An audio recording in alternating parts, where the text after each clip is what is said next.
The challenge is how to capitalize on this being a transit hub. The more people that we can put within walking distance, or because they live or work within walking distance, the better it is for regional sustainability. Also, those are people who will help patronize the kinds of shops and amenities that we want to have here. Exactly, which is why there's more housing development that's planned in the works, actually, in the next 2 to 5 years. And I don't know, Janet, if you want to talk about how many new units that we are expecting to have in the downtown. Well, I mean, as part of it, and we'll going to be part of the presentation a little bit later, but we did a study which is part of our form-based code that we're getting ready to our zoning update, but our goal is to get 1,000 additional units in downtown to help support our desire to get additional retail and other business services into the neighborhood. So one of the key sites, which is the 12th and McDonald site that I think is on your map, but the other side is just on the other side of the BART tracks. There's another piece of property that the city, in exchange for building the BART, is going to get from BART, which is their surface parking lot now, and eventually will become housing. Now, it was supposed to be a phase 2 of this project. However, I think we've all sort of learned that you need to add more density around your transit stations, and so this is probably a little lower than we would desire today, and so the other side is likely to be taller than sort of the townhouse density on this side. So let's talk briefly about this. This was, I was a principal at California Associates and had a small hand in this. Joe Skaga, my colleague, was the principal in charge of it. Yeah, I mean, at the time that this was done in the 90s, this was about as dense as they thought the market could go. And I think, Janet, you can speak to this now, or maybe when we have more time later, talk a little bit about the market reports, because I think the Bay Area as a whole is a very different marketplace for housing now. But the concept was, townhouses, the Olsen, right? And I think there's this notion of work units. Some of these units, as you see, actually have more like an office space that faces the Paseo here. So you can have an at-home studio, or a small law firm, or have your customers come and go there, or something like that. Did it work out that way? Not really. Yeah? That's interesting. Okay. Not as much. I think on some of the units in Marina Way, I think we got a couple businesses in there that people actually use the floors. And I believe we can come into those properties that are designed to be commercial mixed use, that the landing floor is actually like an office space. And then you have 2 upper floor buildings. So there are a couple of There's a child care facility there. it's a child care I don't know if it's legal, but there is a child care facility in one of the in one of those in the lower unit. Yeah. Right. So there are already significant amenities that are already in place. We'll talk about those more. There's a lot of people coming and going through the station. Are there things that attract them into the downtown presently, or are most of them kind of passing through? It's transportation. Transportation, that's a major one. And then we have Kaiser, and we have also the federal building that's here as well. And there are some, health and human services that are here. We do have the Richmond Shopping Center. There's the grocery store and other small retail shops that are there. But in terms of large retail, it's still lacking. Sure. And the federal government stuff, Social Security? Yes. That's big. It's a regional, Western Regional payment processing center. Okay. Yeah. So It's right about now, it's 2,000. 2,000 Okay. employees. Significant employer. Yes, It's absolutely. growing. As well as Kaiser. And the nice thing that we've seen recently with with Social Security is they must have started like a health and wellness program because now you'll see groups of employees coming out and doing walk-arounds. And so, I mean, you could tell because they're all wearing sort of tags on them, and they're coming around in groups. So that's been something that maybe 3 or 4 years ago you didn't see, but I would say in the last year. It's nice. Additionally, we have a farmer's market. It's seasonal, May through November, and that brings a lot of people out of that building as well to shop with the local farmers. And Where's that located? it's right in front of the Social Security, just a block away here. So you'll see it as we walk down. Where do you think the majority of the Social Security people live? It's all over. Yeah. But I would say outside. A lot of them live outside. Yeah. They have a huge parking lot. Yeah. And they use the city parking lot across the And road, many too. of them commute through BART as well. Right. So. They got a lot of cars. Yeah, they do. So one of the challenges, I think, guys, is, I mean, here you've got a lot of population that's already in place in the form of Kaiser, in the form of the Social Security office, and in the form of people who are passing or are connecting to transit and all, and there's the farmer's market. There may be, I would like you to use your creative thinking caps, put them on, and try to think of some near-term amenities that would help draw more of those people, introduce more of those people to the downtown. Okay? And let's not forget the surrounding residents. Uh-huh. We have this downtown these 4 districts. We have the Iron Triangle neighborhoods, actually called Iron Triangle, Golden Woods, Santa Fe, and Coronado. So I would guess those 4 neighborhoods probably comprise of easily 100,000. No, that's citywide. Yeah. I mean, not house, 100,000. Yeah. 25, 30. Yeah, 25, 30. 30,000. Yeah, it's about 10, 15 each one of those Because districts. the Iron Triangle is about 10. Yeah, about 10, yeah. Yeah. Yeah.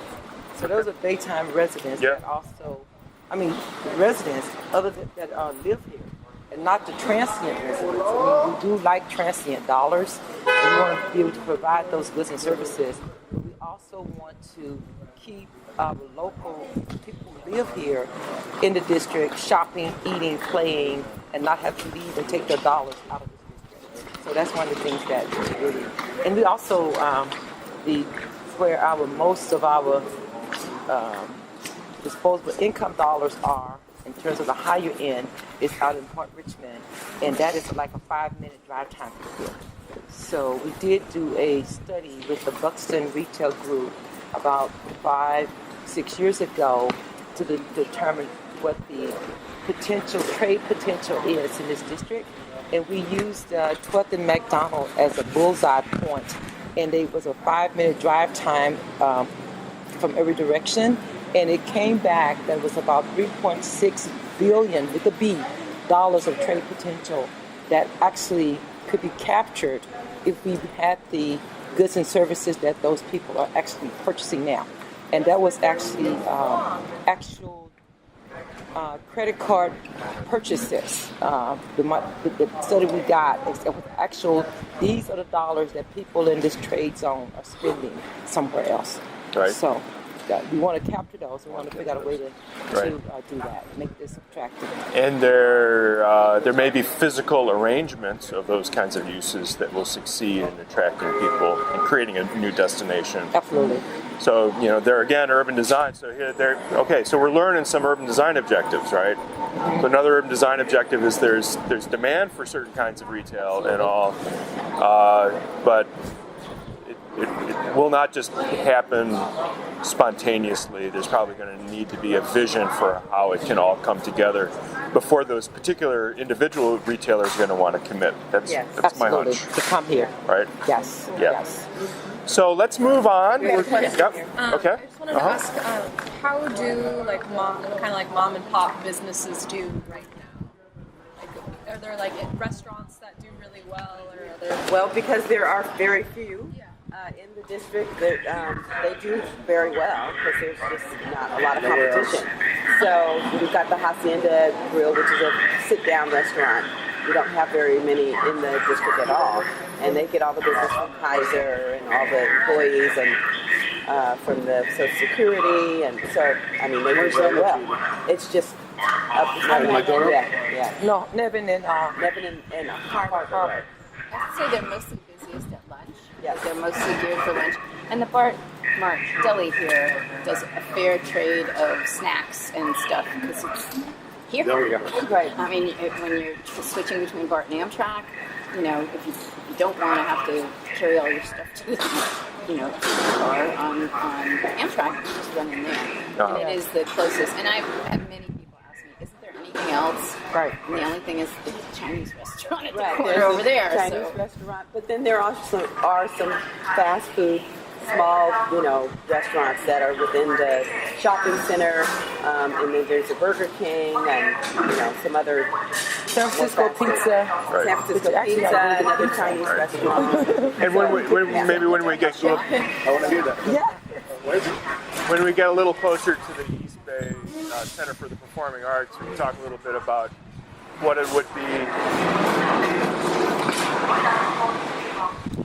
take to create an evening destination that would play off of that more, and the kinds of restaurants that ultimately we might want to attract. Yeah. Well, we're working on that actually, and I'll talk about it more with the concept that we have for a co-working business incubation spot that will also be for arts and entertainment. Okay, great.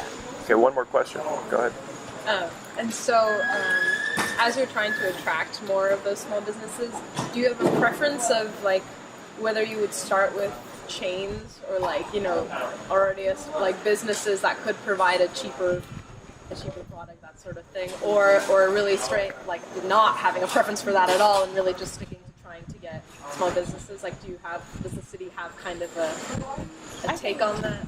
I think, from the planning side, we would say we wanted to support the urban form we're trying to create with the Main Street, and I think sometimes those traditional drive-through restaurants don't really work. So I think, now with even just kind of like the small Target model, if that works in downtown San Francisco, it could work here. So I think that form is first. The second thing is we do have overall just community health and wellness goals, and so we do want to look at healthier options if it's possible to, we're encouraging walking, we're encouraging, biking, and so I think through that, we also, if we could sort of build upon those goals and get different restaurants that provide different variety of meals, because I think that too is sometimes, if people go out and, are in small units and don't like to cook or are single or are students, they want different options. They don't want to just look at one cuisine. So I think, we do want variety, but I think urban form is the most important component about what's inside. So if I just might say this, and because I've been on the economic development side forever, we need, my opinion, we need a stronghold. We need something that others will follow. And one of the challenges that happens when you're trying to develop a community that's been so neglected and with so much negative connotation to it is that you need to have a draw. So for me, I think a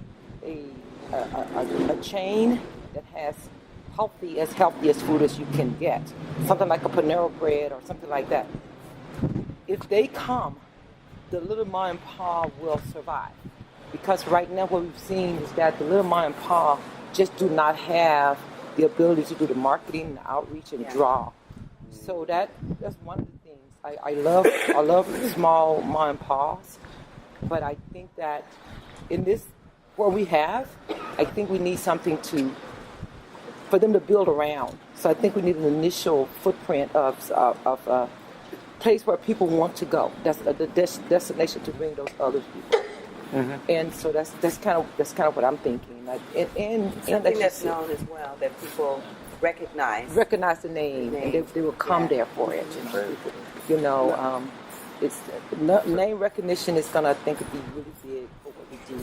And if it's done right, it will be. It can be done in a very boutique-ish type of form, as a ground floor of housing, a condo, or something like that. And one more thing I want to just put everybody to know that, the ferry, Richmond is now getting a ferry that is going to be at the end of Harbor Way on the water, which is 7-minute drive, but I think some type of connector from the train station to the ferry would be nice as well. And that will connect, the ferry will connect with San Francisco. San Francisco. Through the ferry building. Okay, so the same way we currently go to Vallejo, we'll be able to go to Richmond. Yeah. Right, exactly. And it's funded and RFPs out to build a boat, right? So Great, so when would that start? Any idea? I think they're saying early 2018. 2018. Yeah, Right. they're going through their design review process right now. They just got through that, and now That's they're exciting. going to get their conditional use permit. So they've already done environmental. It'll be pretty much limited right now to commute hours, or right now in 2018, and then it'll go. So to just sum up some design objectives, so really important to think about how to gain a foothold to create a place. When you say form, I think you're saying also, that you really got to focus on the place, which means, framing the street, creating a nice public open space. And then, Janet, you mentioned the importance of connections to the surrounding neighborhoods, that this is also a downtown that's to serve the surrounding areas. So, any other principle, like high-level objectives that anybody heard just now? We'll talk about them more a little bit later. Okay. So why don't we go? We're going to go over to, yeah, I mean, keeping in mind like health and well-being. health and well-being. That'd be like Thank you. everything revolving around. Yeah. and all policies, right?